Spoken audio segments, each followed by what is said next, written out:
My audience polling is my dad, right? Where your character was Darth Vader. Why did you stop doing the YouTube videos, and what was the next stage of idea for John Bala came from? Be like, what's your reason to visit? And he'll be like, justice. Justice is Bollywood physics. It is fun to go viral. Like, there's no. Who gives a crap donated so much money? How much do they donate? It's a number of that you're donating, but it's actually toilets. It's actually impacting people. That's what's really interesting about it. Powered by WinLads. Welcome to Under the Coconut Tree with Tanila. Today's guest you don't need any kind of introduction for because he is the very famous, the YouTube superstar, Jehan R. Oh my god. Did you like that one? YouTube superstar. Yeah. Did you like YouTube superstar? Hasn't uploaded in like 17 years. 17 years, but it's still like a million views, right? So it's all good. How's things, man? Very good, very good. Thanks for having me. This is my podcast debut. I've never done a podcast before. I'm like an old man. Well, you're an old man that just lost his podcast virginity. I just popped Jehan R's cherry. There's a hook for you to use later. It's a popcast. It is a podcast. And how does it feel? Is it naughty yet nice? It's good. It's good. Yeah, I'm going to open up now. So welcome to your meeting about life. Yep. So, man, thank you firstly for coming on. I'm very excited to have you. I think there's so much to uncover and unpack here. But tell us in a sentence or two who Jehan R is. Who Jehan R is. I'm Jehan R. Jehan R is a retired, aspiring Sri Lankan YouTube creator from, oh my God, the 2010s probably. Yeah, that sounds right. That was what I was doing. I had moved to LA. I had no friends, and I was like, well, I'm in LA, and I'm got to get creative, got to do something, and that was my way of making friends. So I just started making all these videos, and that was my hobby, and suddenly it started to take off. And it was awesome. I already was doing YouTube before then with like 0 views, and then yeah. So it was fun. It was really fun. And then that was so. Jehan R is an aspiring YouTube comedian that has now since retired and does not upload at all anymore. He doesn't upload anymore, but there's some absolute bangers from your day, man. Like crossing the Gore Road. I heard you even did a Bala in public video. Loki, that was a bad plug. That was an atrocious plug, but I had to put it in there. But so what? Out of all the videos you did, if you can list your favorite 3. Oh my God. What would they be, man? Because I want people to start Googling Jehan R again and watching these videos. Okay, this is pretty easy actually. The first one, the one that went super viral was Shit Sri Lankan Mothers Say, which is a video that I had just been writing funny things that all our parents say. Yeah. And then there was this whole meme which was Shit Girls Say. Right. And I was like, oh, this is perfect. We already have a script. We have this idea. And my friend Sanishka and I were bored. We're like, this is it. We're going to make the video. We uploaded it. We thought, oh, let's just see what happens. That one blew up. So that's number 1. Yeah. Number 2 would probably be if Michael Jackson was Sri Lankan. Huge Michael Jackson fan. And I've seen your picture in Rio de Janeiro. I've seen it. Yes. It was just the stupidest. It was just making a video for yourself. That was what that was. So Sanishka and I, both big fans, and we just thought, this is really funny to you and me, so let's make a video. And billions of people might like it too, yes. So that was the whole joke. So it's like Michael Jackson wearing cricket pads. Like, this is just so stupid. Yeah. Was there something in the pool? Yeah, that's a different video. Oh, okay, cool. Yeah. About how to do the smooth criminal lean. Yes. But really, I just fall into a swimming pool. I do recall. That was not. So third one would be... it's called Epic Carom. Nobody watches video, right? I haven't seen this. It has very few views, but it was the idea that what if a carom match was promoted like a UFC match? Like that was the whole thing. And we got super carried away with it. It was like, okay, there's one character, he's like the bad boy of carom. He's like a chucker, and he breaks the rules. Yeah. And there's another guy who's like the opposite, whose his name was Caramus Calculus. He's like he gets all the angles. Strategic. Yeah. And so we went deep into the backstory of these fictional carom players in this fictional carom world. So it's already like many levels. At what point were you like, bro, we're in too deep? Yeah. Like we're doing hypotenuse angles. Yeah, so it was many levels into the joke. And and the whole video was like a promo for this match, and we didn't actually show any Karam, so it was completely flawed from the beginning. Nobody really watched it. Sanushka and I, my friend in YouTube, he's the funniest guy. Yeah. He's in all the videos. So he's there, and the two of us thought this was the funniest idea ever. It's brilliant.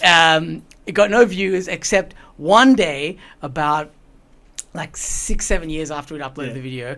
I was in London with my cousin. We're just walking around. This random person, Sri Lankan guy, stops and goes, "Hey, Epic Karam, you're the guy from Epic Karam." I'm like, somebody watch this. Amazing. Just working through a Piccadilly Circus and you're like, what? Yeah.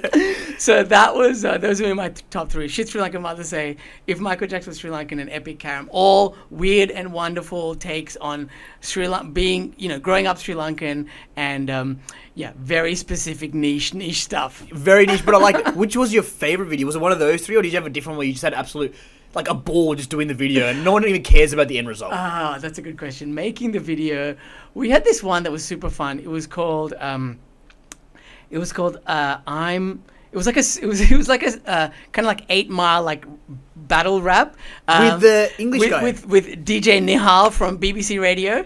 We were both at an event, and after the event we were in the change rooms, and we kind of had this idea, like, what if we got all these people to crowd around us and we had like a Sri Lankan off instead of a rap off. So that was so much fun because it was kind of in the moment, and all these people were like, okay, you lady in the nice sari, you're over here, you're on my team. Every time I say something, you got to go like, oh yeah. That was so much fun to me because it was just like no script, no planning, just we shot it in 10 minutes, and then somebody made memes out of that. And yes, so I've seen this meme. I was like, I'm so Sri Lankan memes. I'm like, oh my god. That was. I like that one. That one was funny, but I actually knew it was off the cuff because you do some great script work. So I just assumed that you guys scripted this as well. No, we basically said we had the idea before the event. Yeah. So probably just lingering, thinking about it, and then we just came in and we're like, okay, what is the? We actually tried to do a follow up to it, and it completely failed, and we never uploaded it. Yeah, Like, we one and done. It was good though because I remember watching that when it was up there, and I was like, man, this guy's a globe-trotting lyrical genius. Like, and it was actually really funny because a lot of people loved your videos, me included, was primarily because it was so relatable, man. Like, shit Sri Lankan mums say. Or Epic Karam, probably not so much. But, but everything else, and even the rap stuff was so good. He was hilarious because, it's pretty much like us, like a poor version. Like the Timu version for the new listeners out there, right? But I guess, at what point you were like, I want to kind of do this consistently, because you did start doing these videos pretty often. Yeah, I mean, the story for me was, it all goes, like most Sri Lankan stories, it all goes back to my parents. So my dad, the reason I got into YouTube was this. My dad was in Singapore airport waiting for a flight, wanted to buy just a digital still camera. Okay, yep. But some salesperson at Singapore airport, like, upsold him to, like, the mini DV kind of, like, it was like $1,000 more, this camera that recorded video. Yeah. And he arrives and he's like, I don't know what I did. I just bought this thing. And I was just like, this is amazing. So started just shooting stuff like that. And eventually YouTube came along, and I had all these videos that I was just making for home with my cousins and stuff. Yeah. Started uploading those. Got no views, but I just thought it was fun. Yeah. And then just that was more just like an outlet to just do something. Like that was, just totally like a hobby almost. A hobby, yeah. And then we started to do it more consistently around about the time that YouTube itself was there was just more and more creators coming online, and we found the Sri Lankan angle to it, right? That was kind of the big thing. Before then, it was just totally random things, right? Like, and you realize this worked. Yeah, some videos were like us running around as Super Mario, just like silly stuff, right? Yeah. And then eventually we found, like, hey, there's all these Sri Lankan people that find that have the same experience growing up, right? It's totally relatable. Yeah. And then we thought, okay, what if we just do that joke forever? And that'll be the only joke we do until there's no more Paul Sambal in our sandwiches. That's it. We're going at this angle. Okay, that's it. Angle. And so that then made it like, but it was never like our job. It was just like fun and funny ideas. And for about 6 or 7 years of my life, I was sort of walking through the world looking at like what would a funny Sri Lankan say for this situation YouTube video be. So, and a lot of it just came from going around. So I went to, I think it was a work event, and it was like some sort of industry awards. And this was at Boston Consulting Group. At the time I was actually working for YouTube. In the US, and there was a bunch of. Oh, so this is after. Okay, cool. Yeah. Yes, this is later. So that I moved to LA to work for YouTube, and then at the same time started making YouTube. It's very confusing. Started making a lot of YouTube videos. So you're working for YouTube, making YouTube while doing YouTube. I was like, YouTube was just in my brain. YouTube slut. I was just guilty. Guilty. Andy was like, no. And so that was walking through the world, just thinking about that. And so, for example, I would go to this event. It was like a corporate awards night. And then I thought, you know what would be funny if we just gave like the Academy Awards of uncles, and that was the Uncle of the Year ceremony. Right. Okay. So that was just all the ideas came from that, and then it started to become more consistent, but never to the point where I was like, all right, it's Monday, I got to come up with the idea of the week. It was never that. I always tried to do it frequently, but it ended up just being like, you know, a couple of videos every month or two. It was like as strict as it got. And I like that because it allowed it to be just creative and not forced. Exactly. Like none of us were doing it for likes and followers. It was much more just like whatever we thought was funny, let's just make a dumb video about it. And whatever happens, happens. And then we found people who actually really liked it. Like you read some of the comments, and you've done it. You know what this is like. You see, you know, hey, I'm an international student, and I miss home, and I watch these videos. You know, it makes you feel at home. All that stuff. That's honestly like why it's so fun. Like it's the best. It's obviously I look at the views. I mean, I'm on YouTube. Of course, it's all about me. Yeah. So I do look at the views, but really like the best stuff is when people say like, hey, this actually helped me in some way, put a smile on my face. I sent it to my mom. We all laughed at her. Whatever it is, like bringing people together. That was really what made it work. I mean, to this day, people like quote your videos. Like I just before in the green room, I think I quoted the Goro crossing, right? So I think it's so beautiful to see that 10, 12 years down the track, every time he's like, oh yeah, this, oh yeah, that was a funny video. Shit, I must say, or whatever it is, you know? Yeah. And do you get people still coming up to you and saying those things? So my my audience polling is my dad, right? So he every time he's on a flight or he bumps into a Sri Lankan, he's like, hey, so have you heard of Jehan R? I'm actually Jehan R's father. He's also your marketing manager, clearly. Chief marketing officer. So he's the test of how many people are still watching. Are aware. And according to him, it's coming way down. I haven't uploaded in so long. Yep. So he's like, I bumped into this Sri Lankan lady at the checkout counter at the airport, and she didn't know who you were. So it's a shame, really, what happened to you. Not good. Well, you know what that means. We know what's going to happen after this podcast. Go YouTube Jehan R right now if you're Sri Lankan or brown for that fact, because there's so many good one-liners and tidbits that is so relatable, and I can personally attest to how great they are. Make it happen. We'll get Jehan R back on the net. You know what I mean? Oh my god. Now, you're not going to remember this. So I don't know if you remember the first time you met me. But I remember the first time I met you, and I was not what I said before. Okay. So it's going back to 2000 and oh my god, 5. Okay. I was like 12 or something. Okay. Right. And I remember I was at the Beeson Center and we're doing a charity show. Yes, I remember this. Right? Yep. And I was actually I think one of the main characters in that show. So I was one of the aliens, but you stole the show because you did one of these acts or something where your character was Darth Vader. Do you remember this? Darth Vader, yeah. Darth Vader. That was Darth Vader. Because you came out and you had like, I remember your ice cream bug, the purple bug. And I remember the first line, I remember so vividly, man. It was 20 years ago, yeah. You come out and you're like, and then your other guy's like, something wrong. He's like, yeah, got a bloody wheezing problem. You remember that? It was so iconic. I was making that joke to my parents for the next like 5 years, man. I put an ice cream container on my head. I was Darth Vader, right? And I had a wheezing problem with an asthma puffer. Right? And it was the funniest thing ever. And you could say that I started doing comedy because of you. Oh my god. So thank you for bringing this part out of me. That's. I mean, you've done so much, so thank you for saying that. That was awesome. I was just like you. We were just there to help charity and make Sri Lankan jokes. So I'm happy to hear that. We raised money and made people laugh, right? So That's my first memory of you. But yeah, man. So but then later we made videos together. We made a video. We did. To a Bala? Bala, Ghost Bala, what was it called? Bala in Public. Bala in Public, yeah, that's cheeky right. plug-in, check out Bala in Public. Yeah.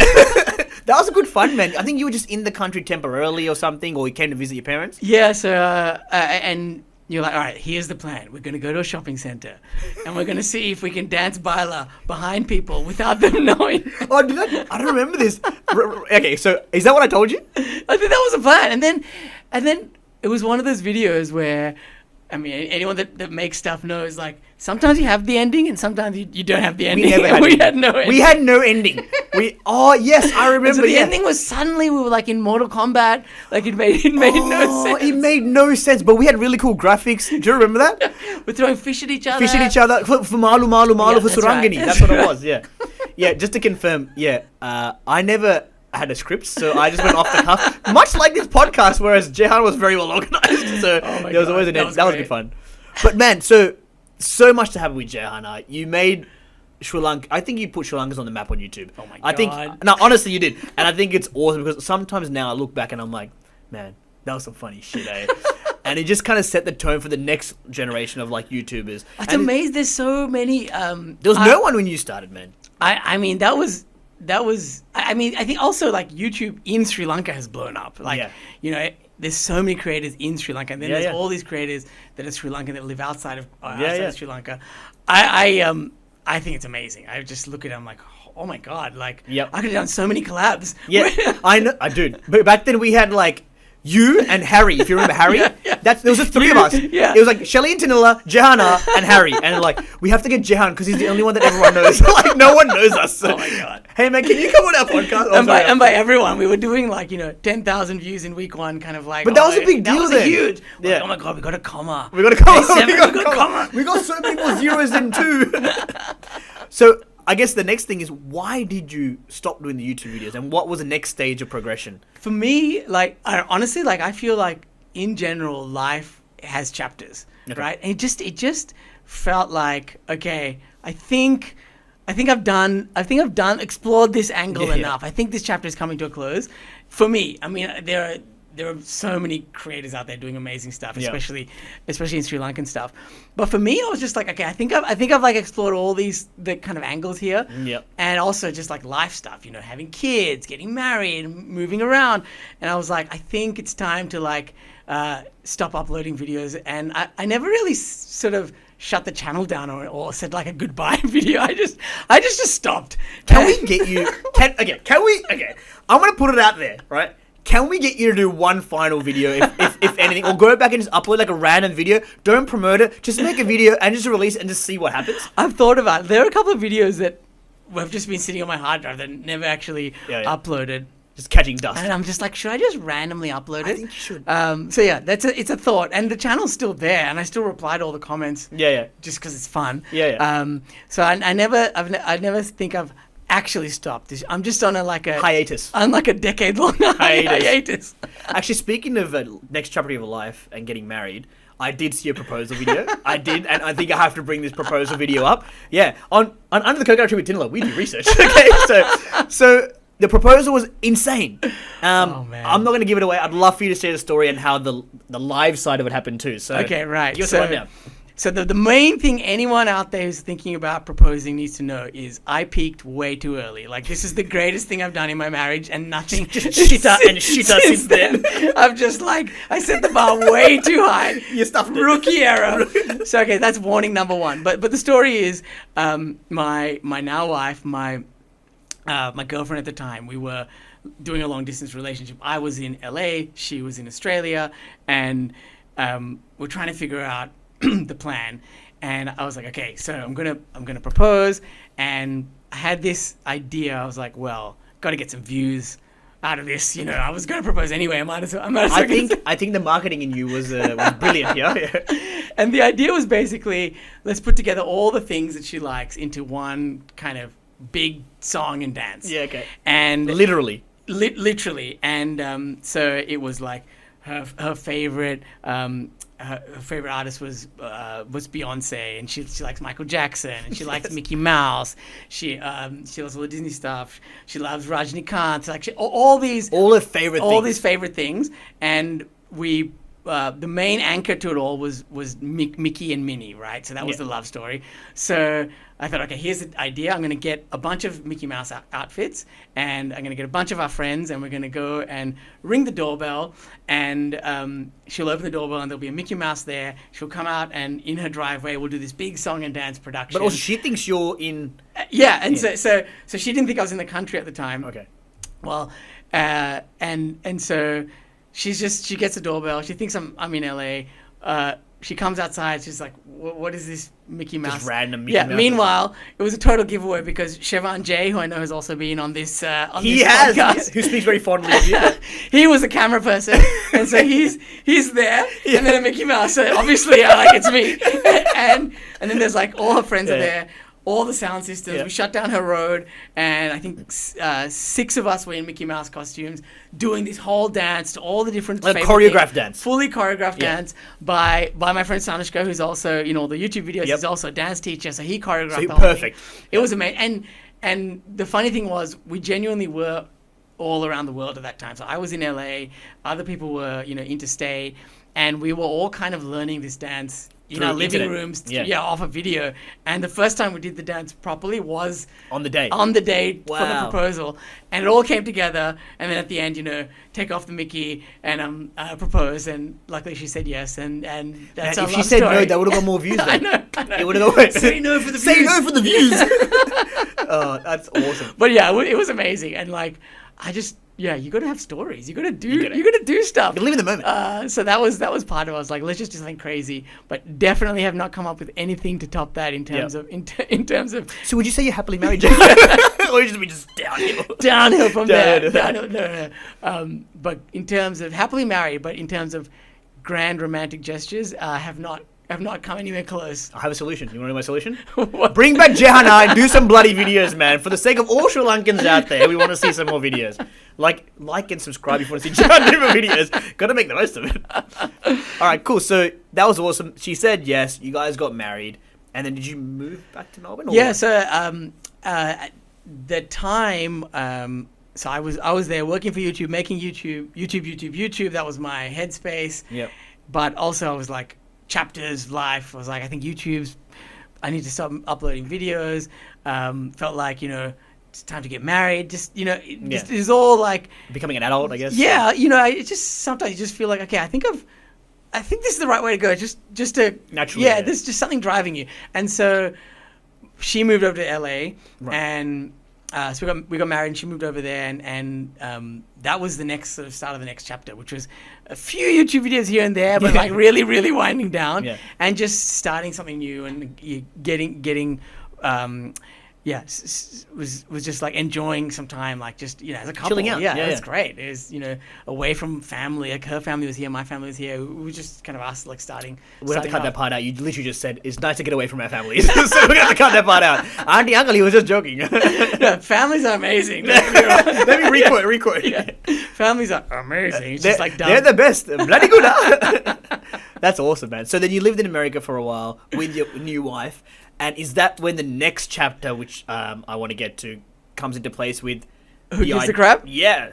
Tell me about that. So tell us all about that. Yeah, so for Who Gives a Crap is my current chapter of life, but it is we sell eco-friendly toilet paper, and we use 50% of the profits to build toilets for people that don't have toilets. And that's about 40% of the world that don't have access to proper toilets or proper water.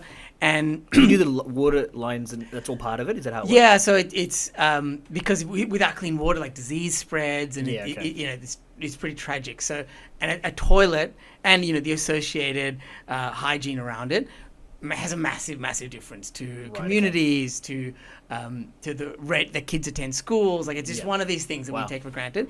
So for me, although I do talk about chapters, also everything was happening at once, right? So Who Gives a Crap is actually something I started 2010. It was myself, Simon Griffiths and Danny Alexander, three of us are the co-founders of the business. We started that as a, much like many YouTube videos, like, hey, this seems like a fun idea. Do we know what we're doing? No. Let's give it a shot anyway. Let's just try. Let's give it a shit anyway. Yeah. We had just had, just the great enthusiasm and complete lack of, understanding of the paper industry or anything. But what was the premise? Was the primary objective to support these places around the world that were lacking these facilities, or was it, this might be a cool business idea? It was more like, hey, there is money flowing into this space, but it's coming from government or philanthropy. What if we could create a business that, taps into all the money that's just changing hands all the time in the economy, especially for like everyday products like toilet paper. There's so much commerce that's happening there. What if we could create a business that just redirects a small amount of that towards solving some of the world's problems? That was one of the seeds of the idea. And the other idea behind it was, could you actually do something more powerful by being positive and delightful about it? Even as something as serious as sanitation. Could it be more powerful to do it in a really fun way, which is who gives a crap? Like, could that work? It's a clever name, and I love it. Yeah, it's like, who gives a crap? It's very simple. It's so simple. Yeah. But so many people were like, you can't have the word crap in a toilet paper brand. Like, what are you thinking? Wasn't there a situation where you almost had to change name or something along those lines? Well, it's definitely tripped us up. The business has definitely found, overall it's better to have a name like that, but along the way, like, ads get banned on algorithm, all that stuff happens all the time. But I think overall it's just something that people remember. So getting back to the chapters, the Who Gives a Crap was something that we'd started, and I wasn't doing it full time. The others were doing it full time. I was there sort of, nights and weekends doing this, doing Who Gives a Crap along the way, and the business was growing, and and it's sort of a lot of things came together, and so that was one of the things I was like, I think I'll get back to the business full time, and leave YouTube the company, leave YouTube the as a creator, as a hobby thing, and focus on family and focus on giving a crap. On giving a crap, and that was an amazing kind of period. And as part of that, there was also lots of change, like coming back to Australia and moving back from LA to Australia, and young family. Then COVID hit. That was a crazy time to be in the toilet paper business, because you were winning. It was crazy. You were winning. So your house was the place to be during COVID, when everyone in bloody Melbourne was stealing toilet paper and taking way more. Also, do white people not wash their butt? I feel like your business is brilliant because the other two partners are white. Yeah. That's what it is. See, it wouldn't have worked in Sri Lanka. You know why? We have bidets. Yeah, that's right. That's right. The market. We're not focused in Sri Lanka. We wash our butts. COVID was hilarious, right? Yeah. So we toilet paper is like flying off the shelves. Everyone's freaking out, as they should be, because nobody knew what was happening at that time, and we're selling toilet paper and trying to donate 50% of our profits to do something good. So we're like, hey, this is kind of one of those lemonade from lemons kind of situation where this like terrible thing is happening in COVID, but we could actually make a huge donation and help a lot of people here. Yeah. So all systems would go at the business. We were like, okay, how can we get as many customers as we can? We were doing things like taking our usual boxes, which are 48 rolls, and like splitting them into two, so we could give it to two customers, 24, things like that. And so it's a crazy time for the business. Meanwhile, my mum decides to give my phone number out to essentially the Sri Lankan community of Melbourne. Being like, you need toilet paper? No problem. My puta has plenty of toilet paper company. No problem. So every day the business is going crazy. And we're trying to stock take and make sure we have enough stock for all the people we promised stock to and all this stuff. And my phone's on top of auntie's friends. And my phone's going off. I'm like, oh, hi auntie. Yeah, don't worry, I'll send it to you. Yeah. And every day the warehouse team would do a stock take, because it was like razor thin, how much we had to go around. Yeah. And every day they're like, hey, we're like 10, 15 units off. And I'm, that's me, guys. That's for my mom. Yeah, auntie Sita wanted more toilet paper because she had a hopper night. And it was all loosey-goosey. Don't worry, the Sri Lankan influencer program is going great. We're hitting that market permanently.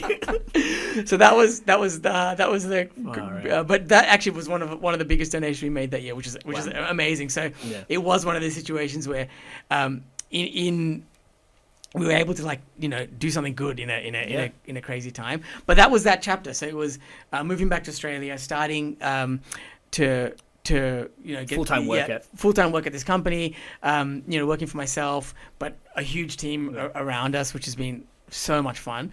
And still like replying to YouTube comments on the side. Like, you have to gotta keep the engagement up, and release another video. Like, I don't know how many more times I can say it to this one podcast. Just do it. Just drop one of those random ones. You're like, let's just see what happens. Well, luckily, there is a huge YouTube creator in the family, which is my cousin Jehan R. I don't know if you've seen her videos. No, I haven't. She is she lives in Sri Lanka, and she does a lot of videos about like showcasing Sri Lanka. It's amazing. Like, it started off with like the tourism angle, but it also showcases all the different industries. That's cool. and it's great. And so I don't know. She probably has 200,000 subscribers. I don't know how many subscribers, but she's got. She beat you? She's way ahead of me. So no! She's crushing the game. I love that, by the way. And so that's another reason where I'm like, we still got someone in the family that's contributing to Sri Lankan YouTube community. You should bring out John Bala in one of her videos. Yes, I remember John Bala. Do you remember this one night we were both at a charity function, and I was hosting that night? Now, it was some charity function. I can't remember what it was. But they were like, there's going to be a special guest. Yes. You need to make sure that you make jokes about this guest. And I was like, say less. Some special guest, I'll make jokes. I don't care if it's a sari or whatever it is, right? And then in the middle of the night, you rock up in this old policeman outfit with a paper mustache on and a pretend gun. You just like you made it so easy for me. And I just want to know where the idea for John Bala came from. Oh my God, John Bala is one of my favorite.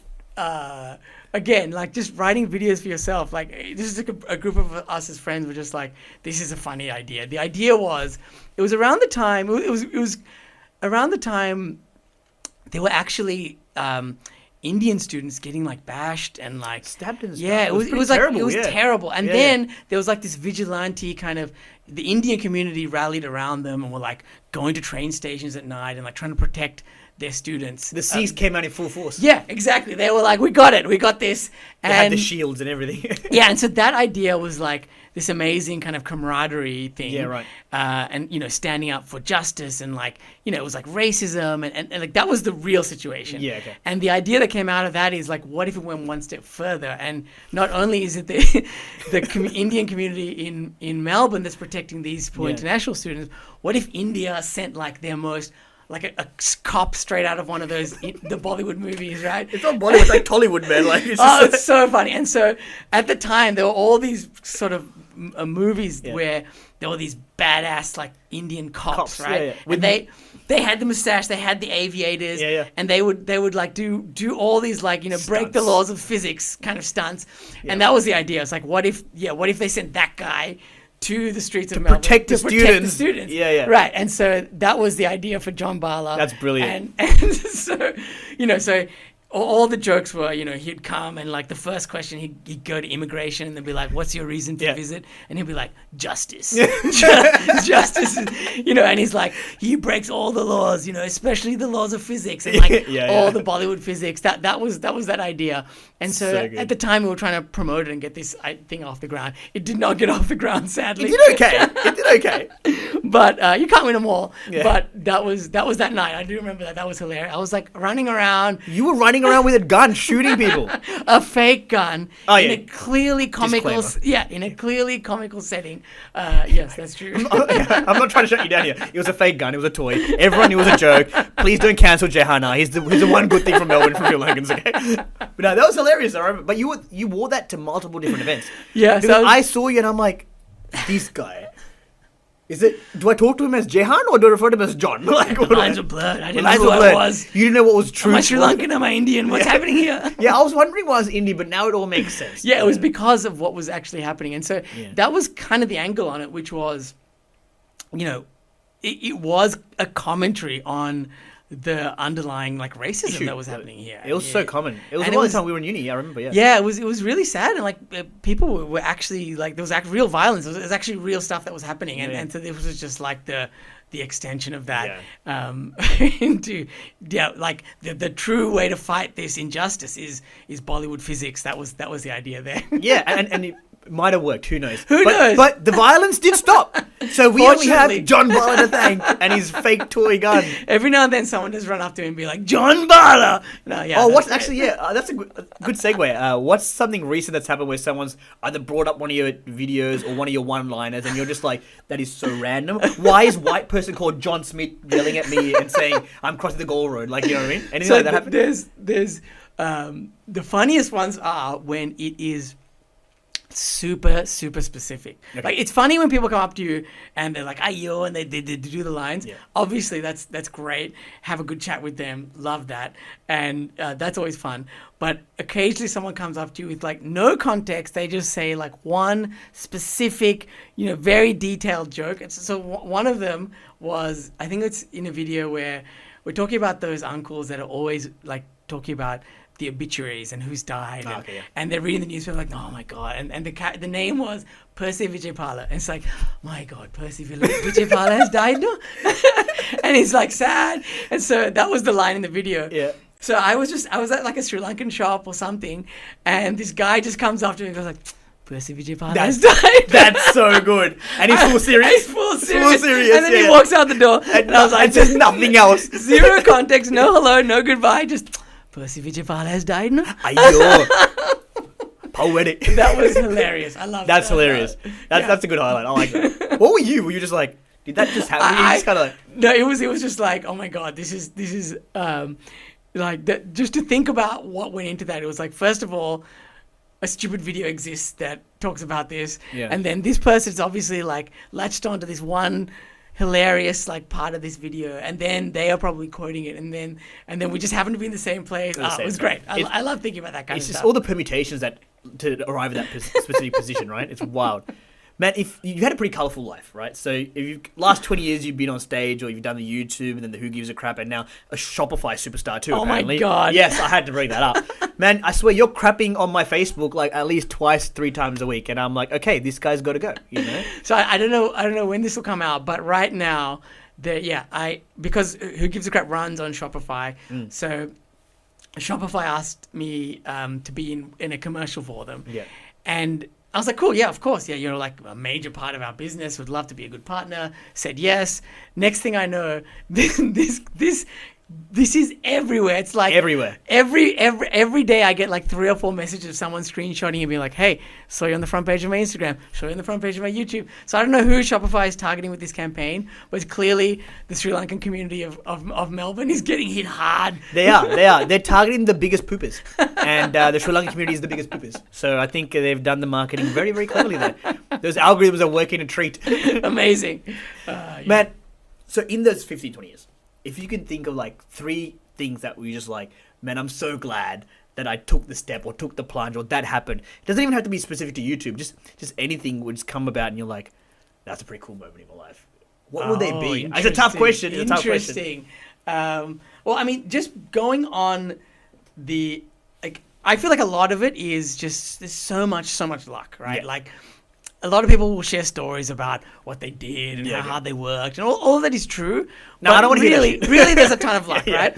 So, number one is probably like, and not really number one, but like the first thing that comes to mind is the Who Gives a Crap journey. This has been this huge thing that really just started off as, I'd done a few businesses with Simon, who was the co-founder there, and he rang me up with the idea for Who Gives a Crap, and I was like, that sounds hilarious. Yes, let's do it. Like, zero thought. You were just in for the hilarious. It was just funny. I just thought it was fun and funny, and like, it was this idea of like, can you do good and have fun? Like, to me, that's like life's worth living. Like, that's the sort of stuff. So that's number one. Okay. Number two would be also this like, being able to bump into random Sri Lankans all over the world and have this connection with them through these videos is kind of cool. That's very cool, like, man. It's just a nice community Yeah. feel. That's what I like. It's not really about me, and like I don't see it as a thing for myself. It's more just like you bonded. There's a connection, yeah. Connection, yeah. And you know, obviously I give the nods to any Sri Lankan I see, and hopefully they reciprocate. But this is a level deeper than that. Is this like the way that black people call other black people brother? You know what I'm saying?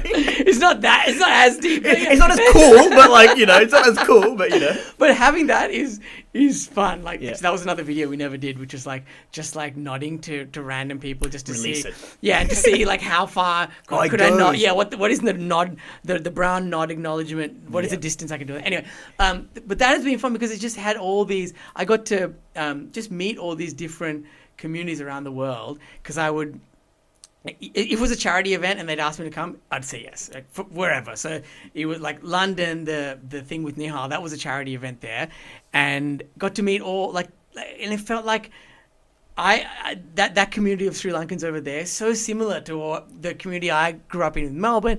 Then I meet another community like that in LA, another one in Toronto, and you can just see like there's so many similarities because they have a very similar experience, like, you know, the second generation out, the mix of cultures, that stuff is great, and you kind of jump in with these people. And I remember, you know, going out after shows with these people, having like amazing nights and like skipping all these levels of, you know, getting to know people. You're just like in it and just having a great time. All of a sudden 0 to 100 and you're great. Like best mates. That stuff is super fun. And then the other one is just like, it is fun to go viral. Like there's no question about Anyone it. that says it's trying to be humble about it, they're lying. Man. It is so it's fun. Such a lie. It's so fun. Like and you know, never doing it for like the money or to grow my channel, but actually just when it is happening, it's cool. So fun. Like the ones that, like when the proposal video was going viral, we were on news channles. My fiance at the time, wife now, I'm like, hey, Channel 10 wants to do an interview right now. And she's like, who's this guy? Why? What have you got into? Shouldn't we just be like planning the wedding? I'm like, no, we'll do that. Channel 10 comes first. Channel 10. We worry about the rings. Then maybe Channel 7. Then the wedding. So that going viral, like experiencing that is really, cool. Really fun. It must be surreal, right? Because not everyone gets to experience that. It's also not a money by experience. Not from that point of view, but just like you're just seeing something click. Like it's much more from I had this idea and I put it out there. Most of them don't get the views, epic Karam, but occasionally something will like click, and it just means that people are connecting with it, and that's just super. And then you read, like, I'm totally the guy. I'm like reading the comments. I'm like, and you're replying. Yeah, I'm like seeing, they found that a bit funny. Like that experience is really, really fun. And like I think all three of them, the Who Gives a Crap stuff, the meeting the communities around the world, like going viral. Like I think the thread is like it is really. It's like got a fun element to it, and it's got like a community element to it. Like bringing anytime that kind of stuff, you know, you're bringing people together, you're helping people, and it's really fun and delightful. That's where I want to live. Like that, those are the moments that like stand out to me. That's what I'd say. I've got 3 questions to finish off. Right? Okay. First one: Who Gives a Crap donated so much money? How much did they donate? Oh my God! Share it with the world. We're just past $13 million now. We're just getting started. Like that. Very proud to be a part of that, but also that's not going to give everyone access to a toilet in the world. You know, there's billions of people that don't have that yet. So it's like that's great, but hey, we got a couple of billion to go. Like there's what's interesting there is it's being able to like grow a business and donate 50% of the profits along the way. That's what's interesting about that. Because that's like a different business model. So that's a number so far. That's awesome, mate. Congratulations. Like, dude, that's incredible. So you, Simon, and Danny, you've done an incredible job. But it's not just us. Yeah, we've got a whole team that's been working on it for many, many years. And then our partners that we donate the money to are doing the actual groundwork. That are like it's like a community thing. It's like it's a lot of people that make these numbers happen, and really what it means is it's like lives. It's people that you're, you know, it's a number of that you're donating, but it's actually toilets. It's actually impacting people. That's what's really interesting about it. Yeah. And second question I have, man, like people often ask me, oh, you know Jehan or whatever it is. And I'm like, yeah, I know Jehan. And one thing that I always say is, man, you're always smiling. You're very philanthropic, and I've seen that on many charity events that we've crossed paths. And you've had a very colourful life, as I mentioned before.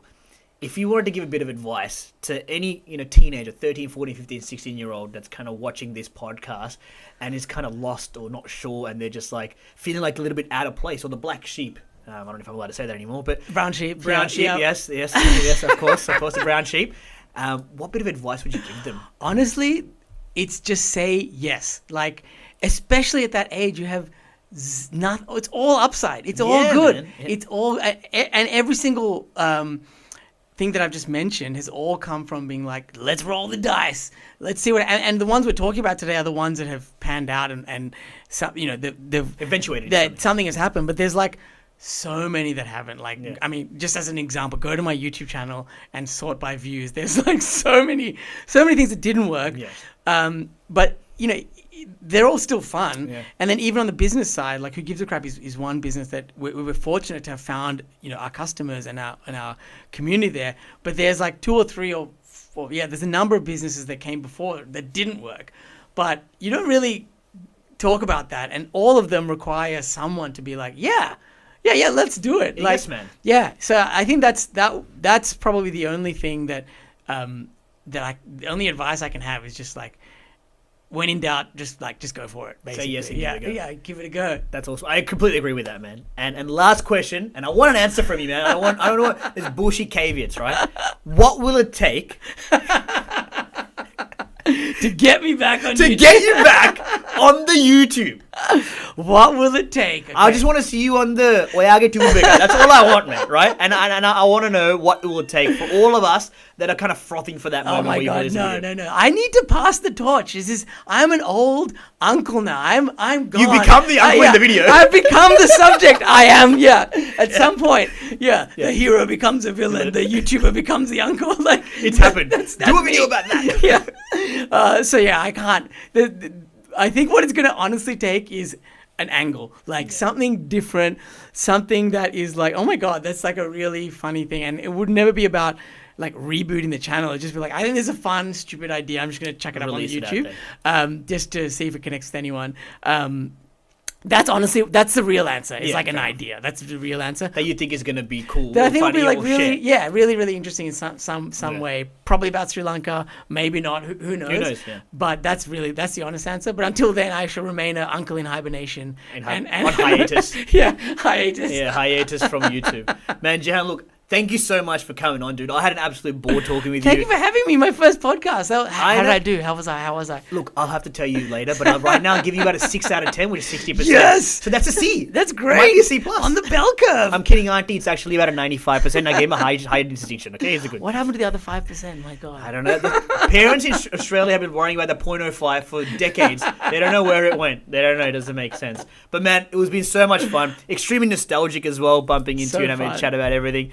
Great to hear your story from the old days of Darth Vader to YouTube to Jehan R to John Bala to Who Gives a Crap and donating $30 million with your team. So great work for you. Thank you for having me. And I'm so glad you're doing this. There's so many stories out there to showcase. I feel privileged to be able to come and talk to you guys. Thank you. Hopefully you come back next season as well. We have a few ideas, so I'll leave that open-ended. Amazing. But look, thanks so much for following us here today, guys, and listening to Jehan's story. Make sure that you give us a follow, like, and subscribe just the way that you would do for Jehan R. Give it for Under the Coconut Tree with Tanila. Jehan, it's been an absolute treat. Thank you. Thanks so much for coming. I mean that. Thank you.